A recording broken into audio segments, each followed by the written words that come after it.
That's a lie. We're all biased. The key is to be able to tell people what our biases are so they can know from the get-go where we're coming from. You got left against right, or liberal against conservative, or Democrat against Republican. It's really not that. If you boil it down to what's going on in worldwide, it's individualist against collectivist. So I'm thinking Mike, maybe we're some brothers from another mother. I don't know what's going on. I think you guys bump into each other at the CIA corporate office, dude. We'll be locked in the same cell.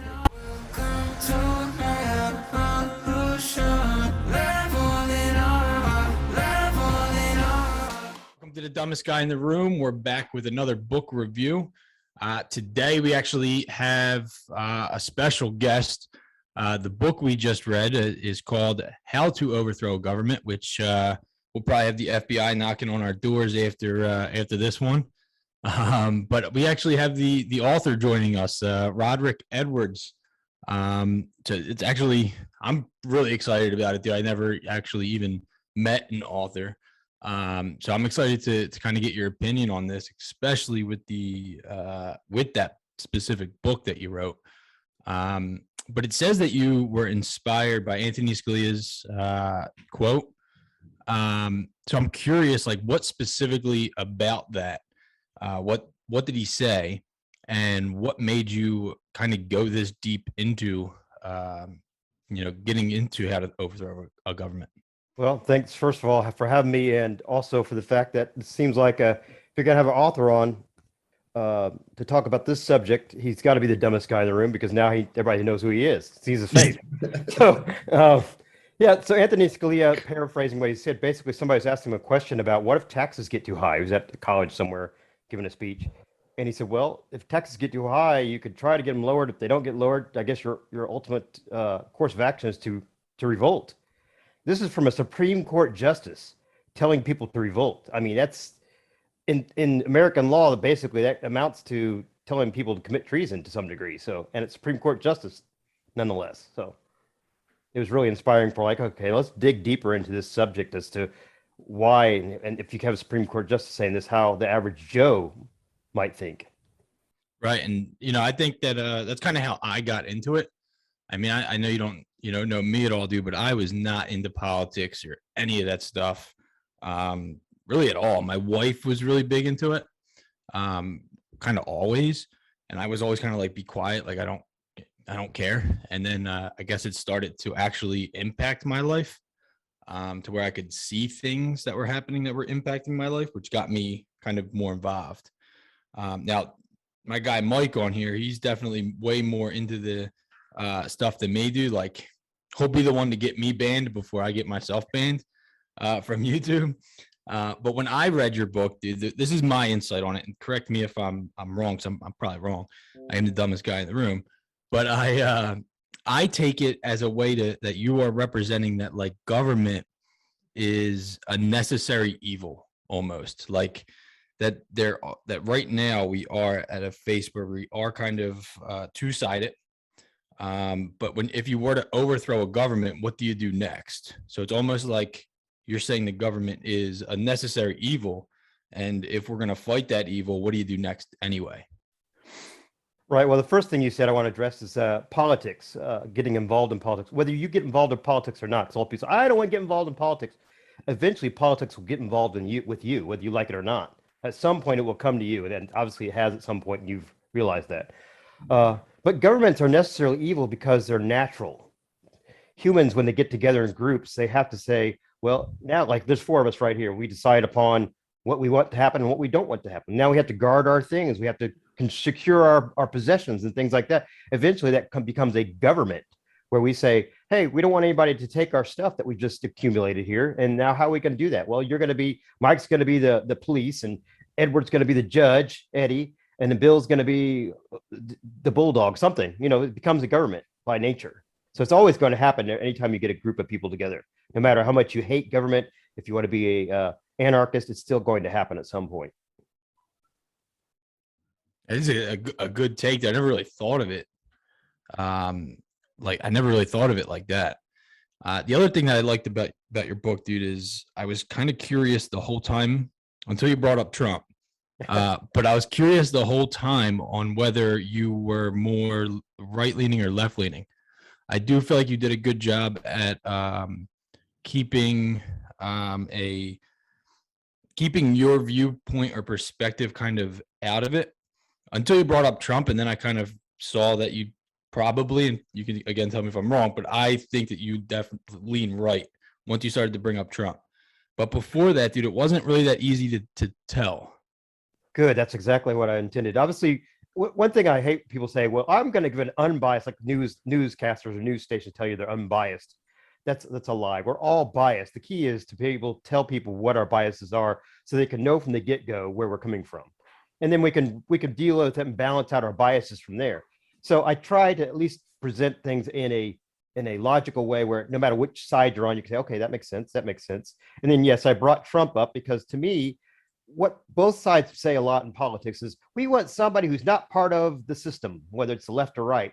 Well, Trump was that not part of the system. I mean, as far as I know, he is the only president. And I'm not saying this as a praise, oh, I'm Mr. Trump fan, but he was the only president who didn't come from being a former senator, a former judge, a former governor, a former military leader. He was just some businessman. I think he's the very first US president for that. So it's important for us to at least recognize that. What does that mean to the rest of us? Was he a failure? Was he not a failure? Did he do an okay job, even with all his bombastic behavior that you may or may not have liked? That's the thing I was trying to address in that book when I brought up Trump. Yeah, I saw that too. And Mike, what are your opinions on it, man? Or what do you have to ask Roderick here? First, I guess I'd like your perspective. Like, what message were you trying to get out with this book? What if there's one, I don't know, a couple sentences that you would like them to take away from your book, what is your message that you were trying to convey? Well, one message Bill kind of already said already is that government is a natural evil. It's going to be natural. It's going to happen. So then we need to decide what kind of government do we want? Do we want one that imposes upon us? Do we want one that gives us as most freedom as we can have without, imposing upon us as all? So, and then I talked about obviously the revolutions. Okay, we all have these ideas about what would we do if we were in charge? Just imagine if you were in charge. Could you put up with all the people that were protesting, whether it's a left or right? What would you do about it? I'd try to get the reader into that position so they could think about this is not an easy thing, no matter which side you come down on. As governance is not an easy thing. Yeah, HOA meetings are an example of that. If you've ever been to those, just a homeowners association, they're awful. Yeah, they are. Sure. I was getting a little bit of Animal Farm vibes. Like if you overthrow the government, then the new people come in and they wind up being who they hated, and that is something that obviously has happened in history. But you also talk about how government goes through cycles, and that has to do with the revolutions. Then the kids of the revolution take it a little bit further and want more power, and then you're into an oligarchy, and then you're into a more repressive government, and it's almost like you have to burn it down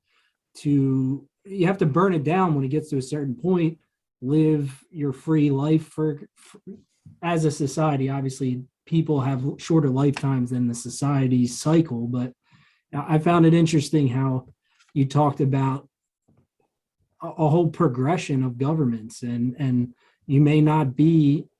America may not be the freest country, even though I don't believe it is now anyway, but things can and will change, and that's proven throughout history. And it is interesting to bring up because most people, they think America is freedom and the Star Spangled Banner and we're the freest nation, but really this whole last couple of years has shown that we're not much different than the rest of the world, in my opinion.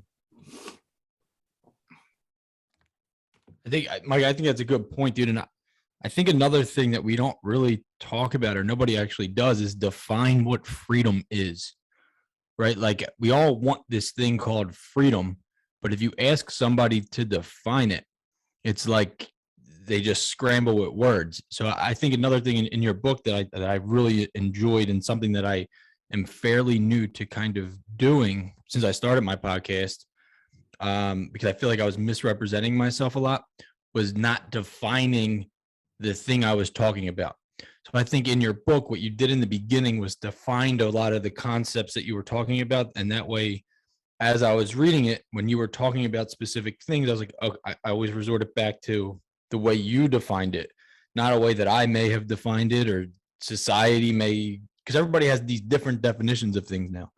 So for me, when I look at freedom as not like getting anything you want, right? Like that to me is anarchy. Yeah, Is actually, when you can just, that right? is, And if you ask somebody what the definition of anarchy is, they'll say, do whatever I want, basically, get it away. And they say, well, then what's the definition of freedom? And then they go, oh, that's the same thing. They have that aha moment. exactly. And then they're like, hold on, what do I actually want? So to me, dude, like to me, freedom is to choose your suffering. So when somebody else is telling me how I need to suffer by all these things going on right now with the mandates and stuff, it's like you're telling me how I have to suffer, which means I'm no longer free, in my opinion. Now you tell me, man, like, do you think that that's kind of what's going, like, do you think there's a miscommunication with what freedom is? Do you think people don't know what it is and we're kind of confused? There has to be something more than just what that Supreme Court justice that made you say, I'm going to sit down and write this book, dude, because one, it can't be easy to write a book. If I couldn't do it. It's not like it's something anybody could do. Like you had to sit there and go through history, make sure all these things are right. Like something drove you to do that, to write this book. Well, I appreciate one that you do. I mean, obviously, what I'm trying to do here is successful. You've gotten back to, you look at my definitions and you use those to read the book. And plus, if you notice, I tried to put the links and the sources right there so you can look at them. They're not hidden back away. They're not small down at the bottom of the page. You look at them right away. But yeah, it's important. And I think what really got me started is I've been involved in politics since I was 9 years old. I remember Gerald Ford, all the way through. So for whatever reason, I've always been involved in politics. And I keep on trying to boil down what's going on here. And you got left against right, or liberal against conservative, or Democrat against Republican. It's really not that. If you boil it down to what's going on in worldwide, it's individualist against collectivist. No matter what we call them, it's individualist against collectivist. And like you said, they choose your own suffering is the individualist path. Collectivists say, hey, we're all in this together. You have to suffer the same. You all have to wear the mask. We all have to do that's the whole collective concept. Whereas the individual says, hey, if I die, I die. I'm not hurting you, stay away from me. So that's this inspiration was that trying to describe this conflict in culture that's been going on since time immemorial. There, can't say that word. Get it out from the big fat lips. You brought up Scalia. What do you think, in your opinion, really happened to him? Do you think he really just had a heart attack, or?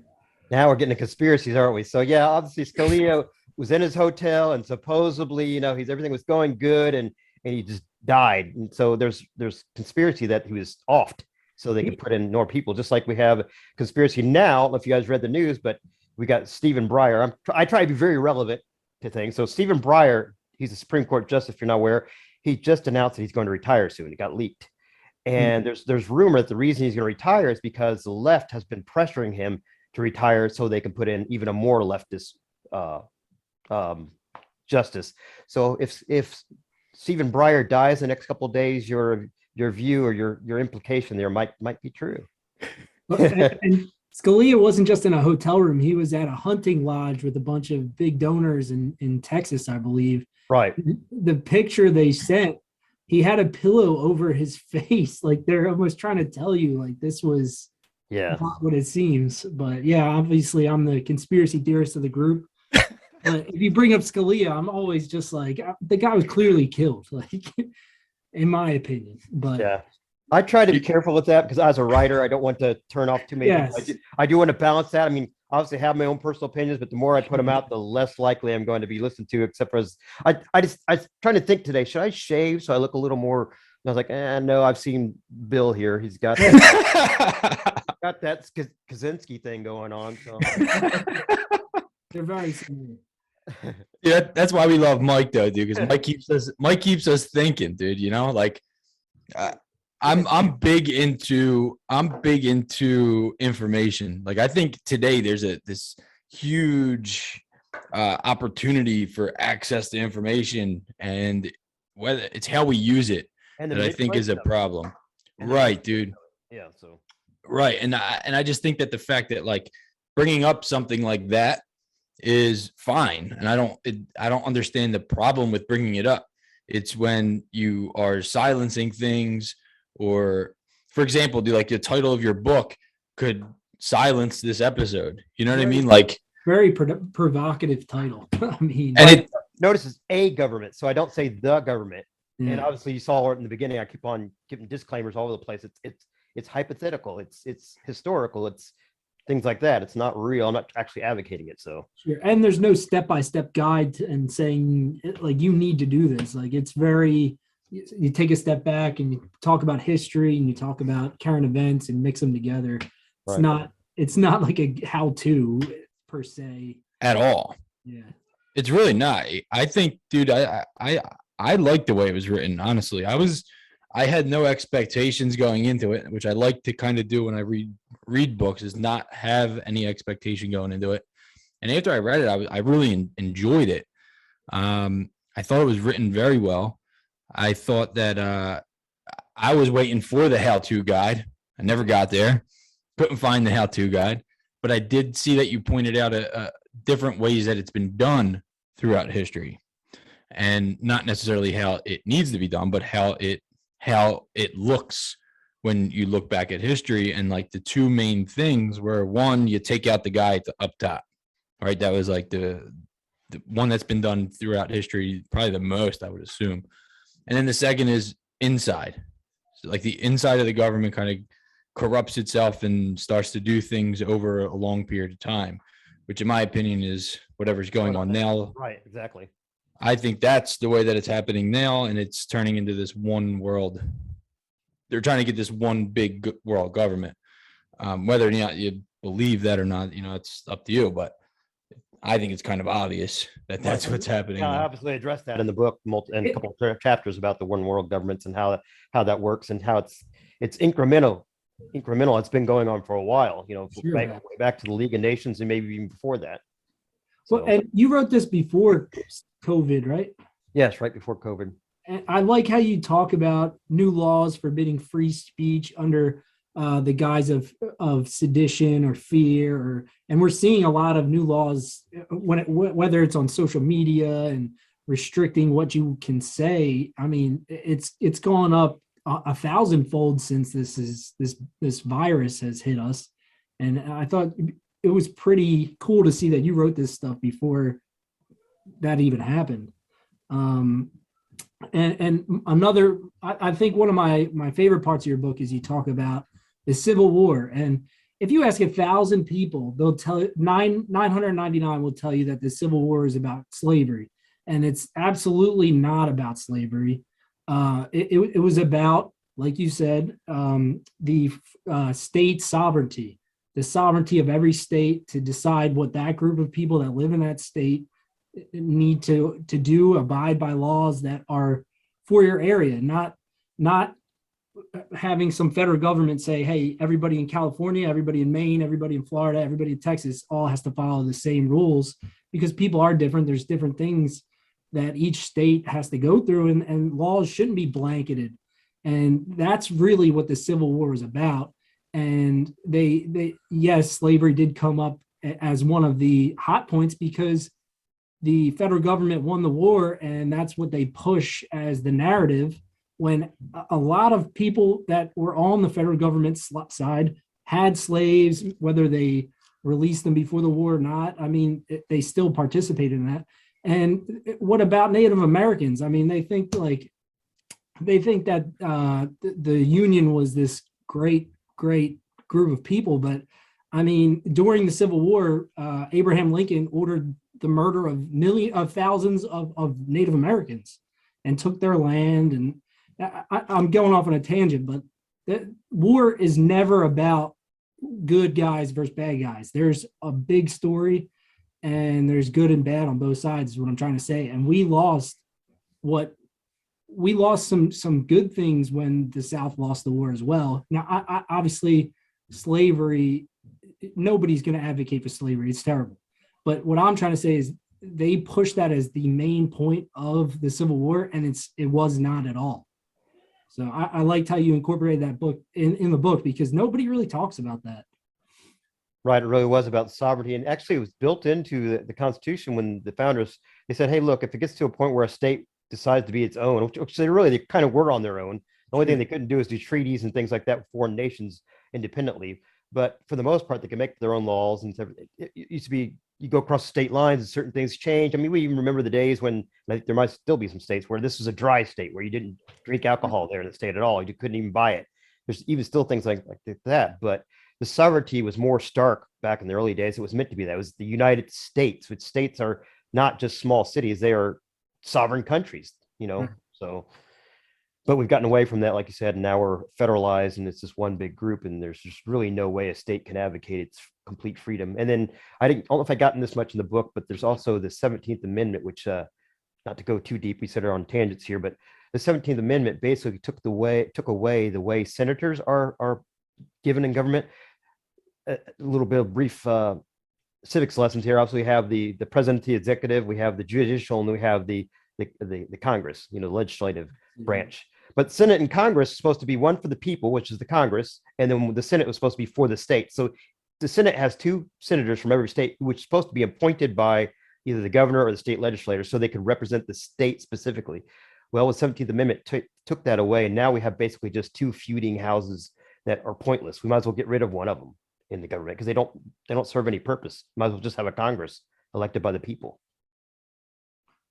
Yeah, since you're talking about specific states, the other thing that you bring up is the fact that we're also, and you talk about it with Plato's book Republic, that it's a democratic republic. And you can you go like break that down a little bit, because I think that we're always shouting out, and you also bring up Thomas Paine and common sense. And today, and I don't think what people realize is that was like the revolution. Like that pamphlet that he had was, I mean, I could be wrong because I kind of just started getting into this when Mike made me go visit the Georgia Guidestones, and somehow I landed. That was all Mike did. He sent me there. Like, yeah, you're an hour away from there. You better get down there. So Eddie visited me up down here in South Carolina, and we drove down there. And you meet some interesting people when you go to the Georgia Guidestones. I'll tell you that. And they started like just saying all of their theories on what they were. So I went down a wormhole and somehow ended up with Thomas Paine, and now they were all Rosicrucians, and and basically we were founded by Rosicrucians. Somehow I got down that wormhole. But anyway, Thomas Paine, with his common sense, is kind of what started the revolution away from Britain. And you bring that up, and now thinking about it, you hear that a lot in politics. Common sense, everybody. Common sense. You hear that a lot. And you also hear, got to save democracy. And you don't hear anything about republic. It's just democracy. Use your common sense. So if you could kind of just they don't throw the word republic around, because then people start asking, well, what do you mean it's a republic? I thought my vote counts. Well, yeah, technically, I mean, the founding fathers were afraid of the mob. So they have some back holes that if the mob has crazy decisions or is leading the country in the wrong way, that they can vote other ways. You know what I mean? Like it's not a democracy. It's not the people. Like who was it? Hillary? Obviously, they say she had more votes, but really, right. It's not about who had more votes. It's about the Electoral College. So they don't throw the word republic around, because then people may start realizing that it's more complicated than your single vote matters as much as you think it does. Sorry, I'm being negative, but it's just the more you've researched, the harder it is to be positive. I mean, no, I'm thinking Mike, maybe he's we're some brothers from another mother. I don't know what's going on. I think you guys bump into each other at the CIA corporate office, dude. Or we'll be locked in the same cell, basically. Black site. But you brought up where I brought up Plato and Republic, a book called The Republic. The flaw in that book is that he had these guardians who basically were raised all their lives to be basically administrators of the government. and they're supposed to do whatever the people tell them. Well, what he didn't really bring up in that book is what happens if the people become corrupt.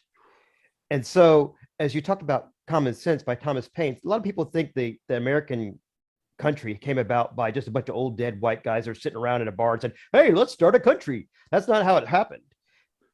Thomas Paine and many other authors were writing about these concepts for many, many years. And these authors and these revolutionaries began to think, how can we create a better union? What has gone wrong with all the countries of history? What is the problem with it? What made them fail? So they put a lot of thought into what they were going to do. It wasn't just, hey, we're going to throw tea over the side of this ship and piss everybody off. They had an idea. And so when people think about how easily they could change the American Constitution, how easily it should be changed, they're wrong, because they gave a lot of thought. And one of the two thoughts are the First Amendment and the Second Amendment. The right, basically, of free speech, free expression, to be able to say what you want to say, and then the right to defend yourself. It's really not about guns. It's a right to defend yourself. We saw this in the Kyle Rittenhouse thing. It wasn't really about the gun. It was a right that he was on the ground, people were getting ready to kill him, and he had to defend himself. Whether it's a knife, whether it's a baseball bat, whether it's a ballpoint pen, he defended himself. And so these are important things that should never be changed because they're human nature. And then lastly, as Mike was talking about the Republic, you see a lot of people talking about the democracy now. We got to save the democracy. The founders hated democracy, as Mike said, as mob rule. They called it, I think as Benjamin Franklin said, that democracy is two wolves and a sheep deciding what to have for lunch, voting decide what to have for lunch. Republic is different because it says, here's the rule that applies to everyone, no matter what. And it protects the individual from both the mob and the government saying, no, now we're going to take your house so we can build this highway. Remember, like the little old lady used to, she held out and the highway was built around her. You've always seen those. Well, now we're to the point where they'll take that little lady's house and do whatever the hell they want with it. So yeah, it's called eminent domain. They do right, eminent domain. Well, it used to be where you could only do it if you were the government. Now that companies are able to get the government to do it for them. So yeah, so it's important to distinguish. We talked about terms. It's important to distinguish a republic versus a democracy. Well, people say, oh, well, it's the same thing. We're a republic. We're a democratic representative republic. No, it's very different. Republic protects the individual. Democracy is basically just 51%. So, Ed, do you have any specific questions you had about the book there? I know Eddie's not the biggest person into politics and stuff. He's kind of chill, laid back, and he doesn't really care. So I want to get your opinion, Ed. What did you think about this book? Like I said, like when we were talking earlier, it's from like the historical aspect. Like I'm huge into like history and stuff like that. So like that's always been like my favorite subject growing up. So like that aspect of it and the historical facts that you presented with like all these other governments and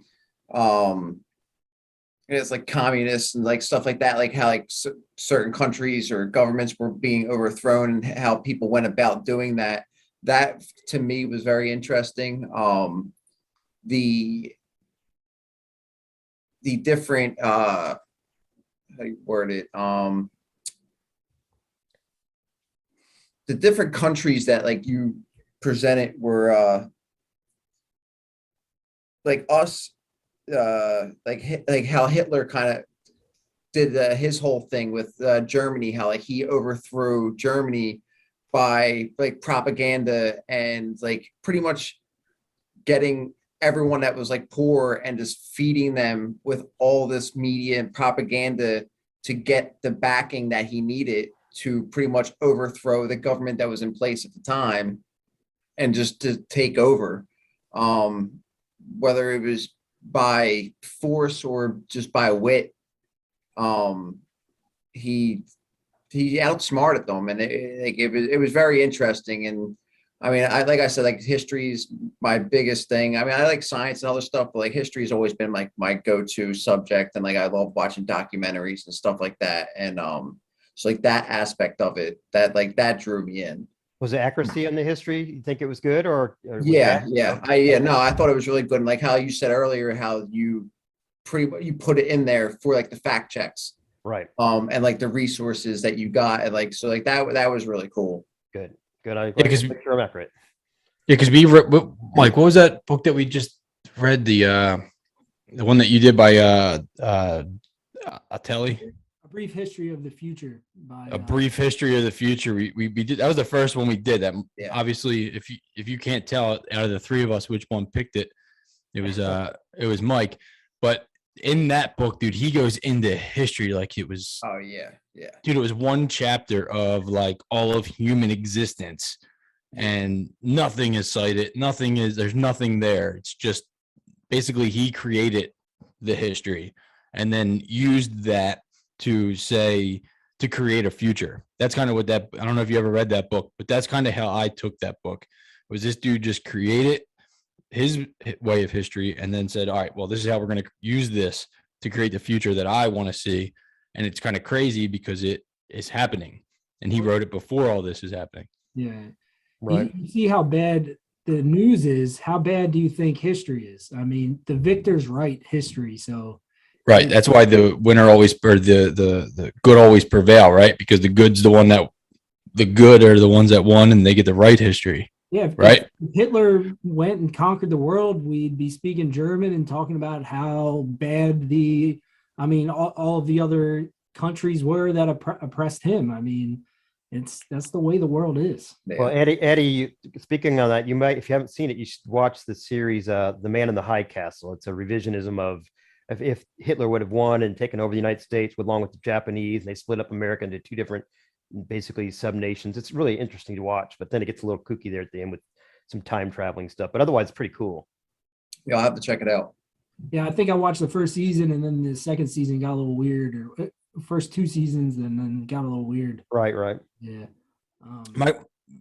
Roderick, so you obviously have some history or background in history, but looking at your books that you wrote, like you wrote a book that's called, I didn't read it or anything, so I don't really know what it's about, but it's called like The Universe. And then you have this book called How to Overthrow a Government. So like, how did you, like, where's your expertise, or like, what is it that you're into, and how did you get into all these different things? Well, I mean, The Universe could be something about that, but it doesn't seem like it is. No, it's a more of a philosophical book kind of addressed, because it's called The History of Religion, of Every Religion and None. So it's about concepts, cultural concepts of religion, and why we have them and why you might not even need them and such like that. So anyhow, that's what that's about. So I don't know, maybe part of it's just like when I was in high school, I would be the guy who would skip school to go to the library and get history and science books. That's how nerdy I am. I mean, I'm very nerdy. That's dirty. Yeah, I'm pretty nerdy. So I wouldn't go so I could go smoke cigarettes, or whatever. I would go so I could go to the library. So I don't know if we call that expertise, but my employment has been a data analyst. So my job has been for the last 20 years to analyze data in For general. the CIA? And so data is just basically that. You work for the CIA? No, not the CIA. Not the You and Mike definitely are Hey, cubicles next to each other, dude. That's how you found me. But Mike, if it was the CIA, would I tell you? Hey, I sell elevators. So. That's what I said. Mike tells me he sells elevators, dude. Come on. That's the reason my screen's blurred out. Damn. I thought that was Langley. So yeah, I'm just a multi-genre out there. I address all kinds of. There's one book, I don't know if I'm surprised you didn't come across it and go, well, we can't have this guy. It's called The History and Future of Black People. What the hell is a little white guy talking about that for? If you get into the book, you'll see why. But just the title is enough to make you go, what the hell? But it's not a racist book at all. It tries to address things from a most unbiased or direct standpoint as you can about how things happened to Black people and how they will change for Black people in general as a group. So that Charles Darwin, he was commissioned by like the aristocracy to go write a book to justify why white people are the greater race. Yeah, that he was funded by the aristocracy to go write that book, which is now the foundation of science, is basically Darwinism. But I digress. Well, they'll tear down a statue soon enough. We'll get Antifa. If we get Antifa on the line here, we have a direct line away. Tear down them damn statues. Somewhere there's a pigeon crapping on Darwin's head. No Antifa's watching my podcast, dude. Maybe, I don't know, but I highly doubt it. I highly doubt it. Dude, I don't know, man. I really enjoyed the book, and I don't know if is there anything else specifically in the book that you want to touch on here? Because Not specifically in the book. I purposely, as you notice, the book is a very short read. I don't know how long it took you to read it. Did you read it or did you listen to it on audio? Because I did both. Yeah, Okay. same. So I have the English guy who did the audio portion of it. He's actually from. Well, he's gonna get my goat if I don't tell. Belgium? No, darn it. Oh well. Anyhow, it's English anyhow, and so you see he does that really well. And so I keep them short on purpose because I want my books to be for people who hate to read, who don't like to read, to get right through it and be done with it and go, okay.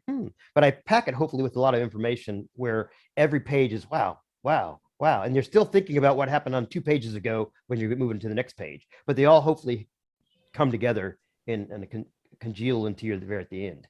So I hope that I've succeeded in that, but that's what I was trying for.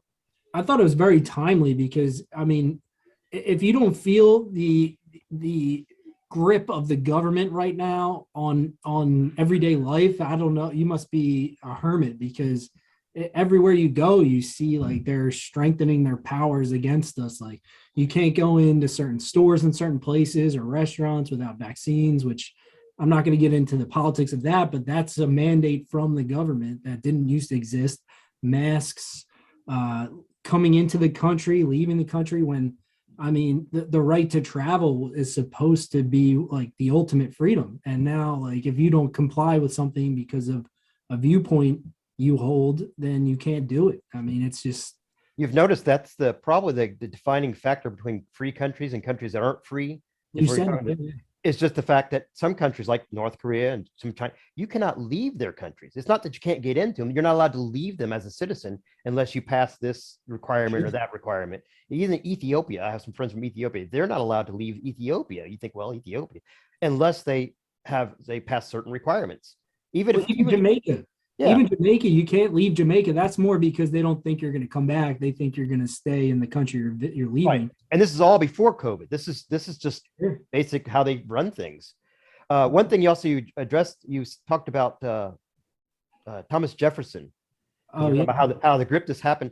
Thomas Jefferson, and we'll get a little bit of this. I don't want to make this about a certain party, but not too long ago, Biden, we got on there on TV and was talking about how, we can't have this refreshing of the Liberty Tree and all this stuff and the patriots. He was basically trying to quote Thomas Jefferson, who said, from time to time, I'm paraphrasing now, time to time, we need to refresh the Liberty Tree with the blood of tyrants and patriots. Right. That was at the end of your book, right? Right. So basically, Jefferson's saying that there's going to be a time that America's going to need to reestablish why it's free and what makes it free. And the blood of patriots and tyrants, not just patriots, but tyrants as well, may need to be spilled to find that out. And whether it's figuratively or really, we're at that point. And unfortunately, Biden kind of poo-pooed that whole idea, like it's not even necessary. Even if you want to do it, you couldn't do it because you don't have nukes and planes. Well, yeah. That's how good of a ruler does he look if he's nuking his own citizens? Yeah, you've missed the whole point of what Thomas Jefferson was saying. So not me or Bill over here or Crazy Mike. I say, it was Thomas Jefferson. Well, Thomas Jefferson, he actually put a timetable on that. Somebody asked him, well, what does that mean? And he said every 19 years, a government should be not so much overthrown, but readjusted and reevaluated. Right. Because if it goes a little bit longer than that, you have what we have now. And historically, most governments or actually nations have not existed beyond 400 years. We're approaching that pretty quickly. Full-fledged nation existence. I think we're at 250, 300, somewhere around there from the moment we actually in 1776, 1783. So we're getting there pretty quickly. And 400 years is a typical time frame for most nations. The book we read talks about that, the brief history of the future. Basically, he's predicting the downfall of America, how it will happen. He predicts technology taking over our lives, hyper surveillance. I mean, nanotechnology, medicine with nanotechnology, all kinds of crazy stuff. Oh, hold on, I gotta check my cell phone here. I'm just kidding. I'm on a podcast. I should pay attention. It is true, though, man. We're overwhelmed, and we have the cell phone in our hand, and we're constantly, distracted. And I think that the other thing is we do have too much things. So all these things that we've consumed are kind of a distraction, and it keeps us distracted from really the bigger thing that's going on, especially like right now. And I couldn't help but get myself involved. But I'll tell you what, moving from Philadelphia to South Carolina has alleviated a lot of that stress, which just kind of goes to show what it's going to be like as soon as I hope it doesn't happen, but if the federal government does take over everything, because then you won't have that. I won't have that freedom to move from state to state, just to go somewhere where I have more aligned values and morals with the people that, where I live. And that's the benefit of the United States, is I don't have to go to another country to find somewhere where I have more values. You can just go to another state. And I don't think people see it that way. I don't know. People are too distracted to even think about this stuff, and it really bothers me. I mean, bread and circuses, like you talked about in your book, it's just they're distracted by what's on their celebrities that they follow, or the games and beer on the weekends. Like, there's more to life than this stuff, and it's sad that people don't realize that.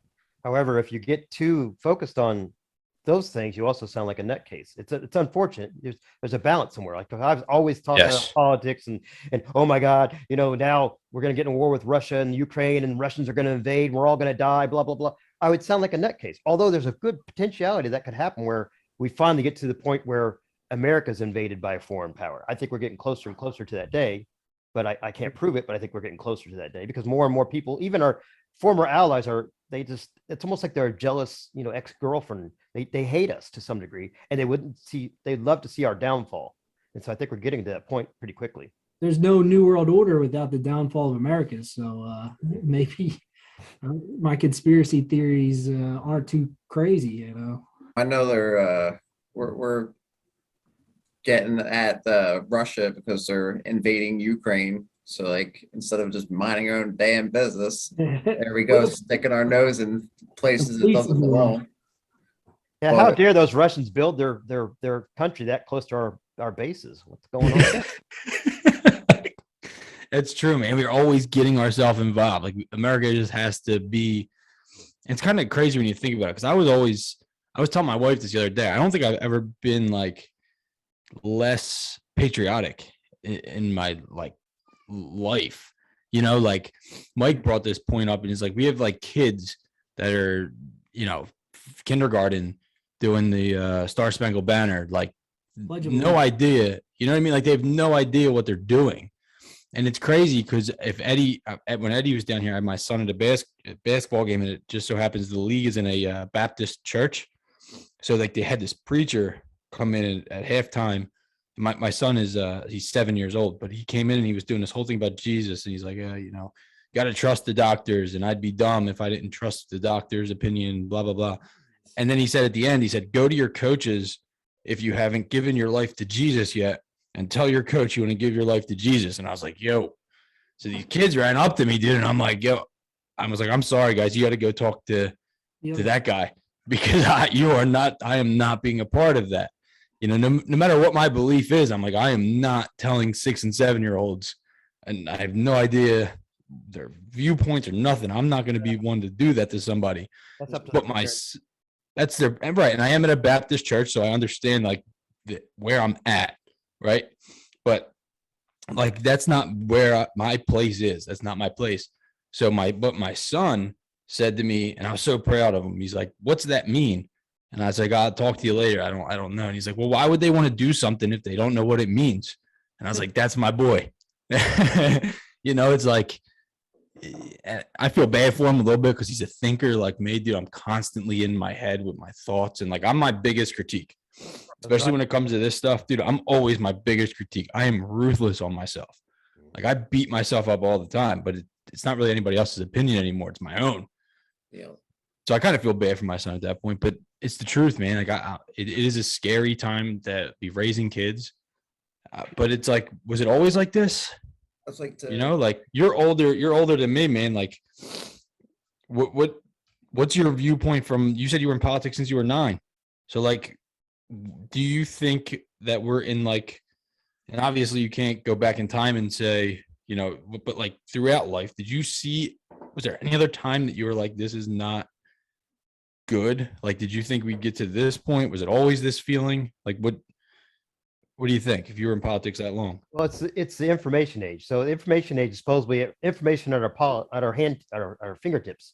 But also with that, as we said earlier, it's also allowing to be manipulated more easily.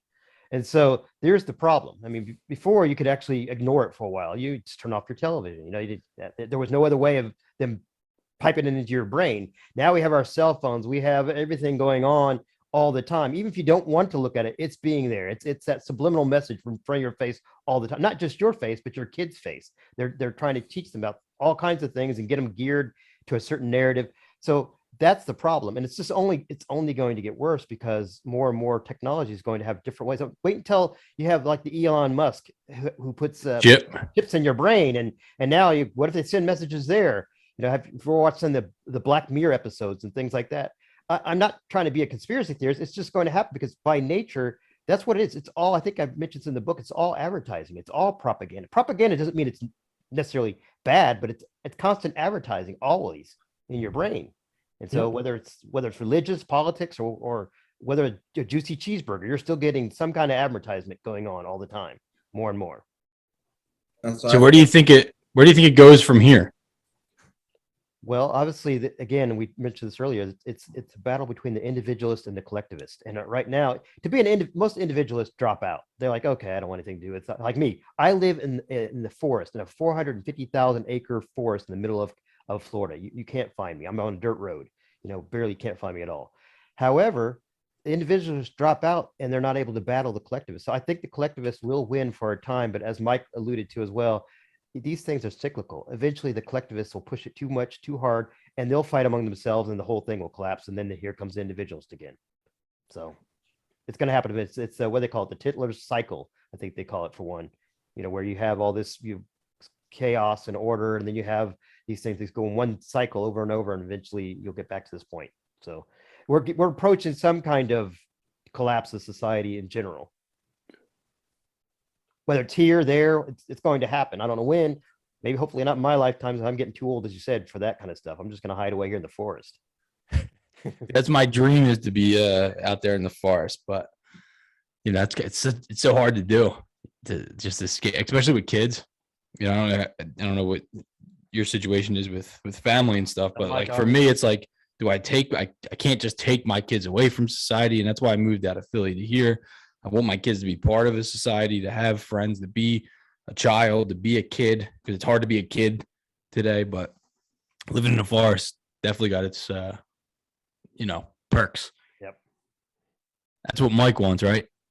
Yeah, if I'm not watching conspiracy theory stuff, I'm watching food forests and what to grow in your area. And so I agree.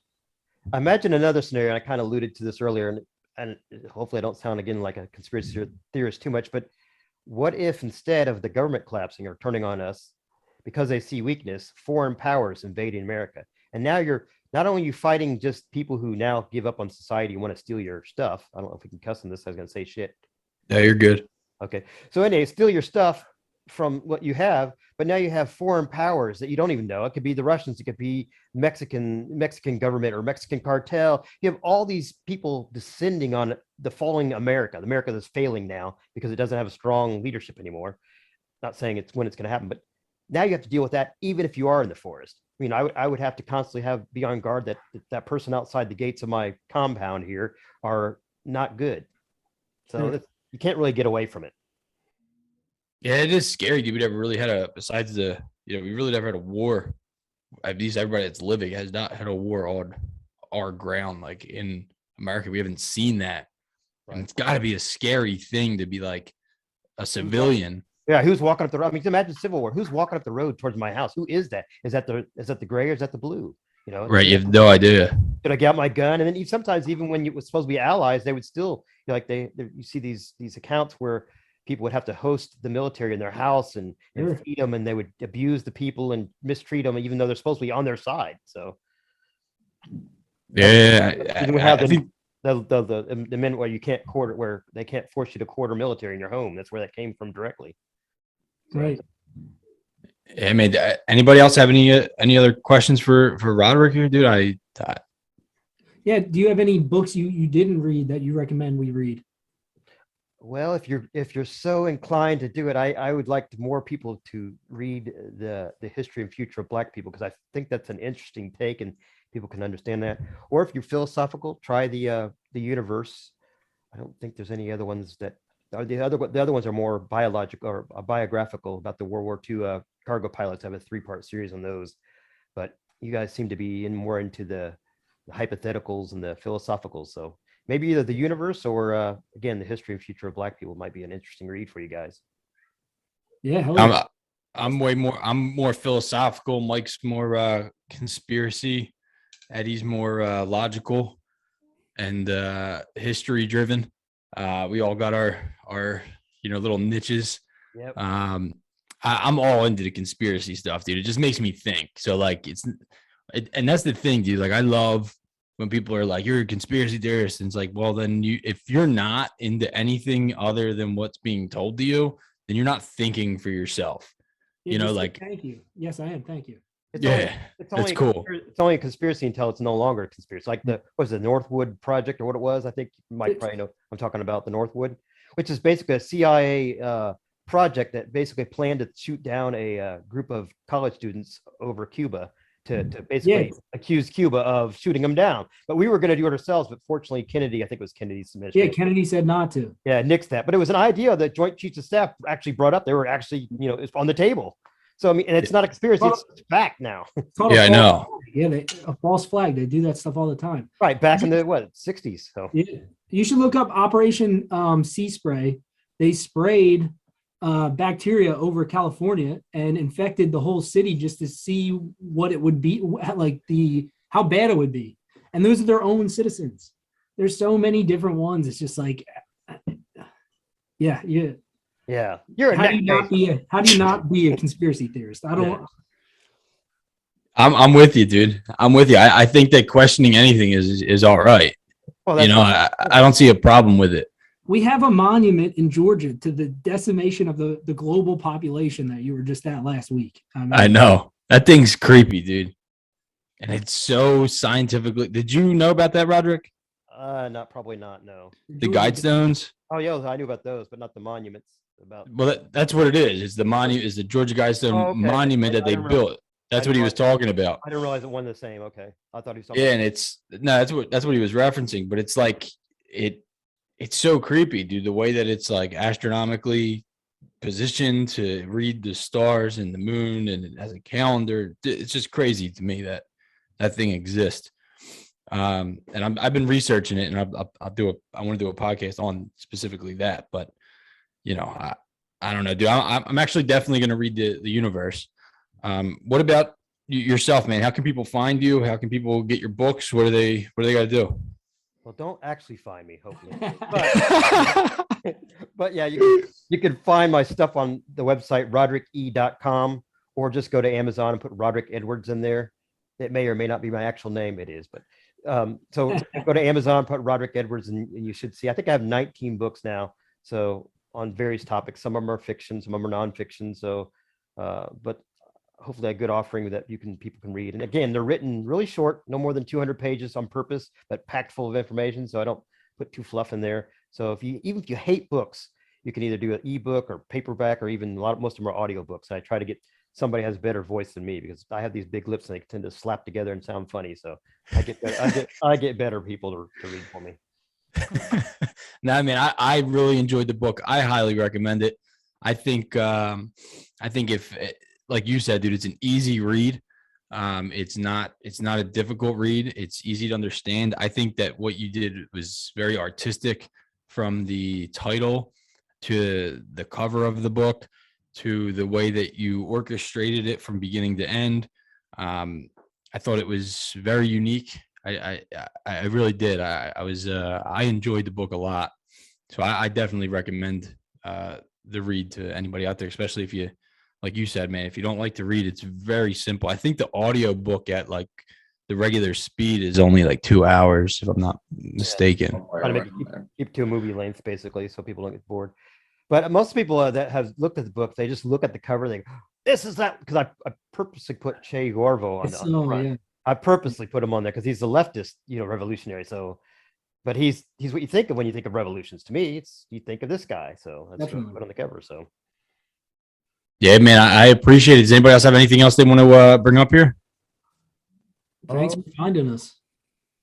yeah, thank you for having me Yeah, on. thank you. And it's Not- going well, and I don't think anybody was too dumb in this room here this tonight. So I appreciate that. I'm always dumb, dude. It definitely, you got us on a good night. It got me on a good night. But dude, I would love to, if we do decide to read another one of your books, man, I'd love to have you back on. I'd even love to just have you back on for a regular one of my episodes, just to chat one day, dude. And I appreciate it. And anybody out there, man, just go ahead, pick up a book.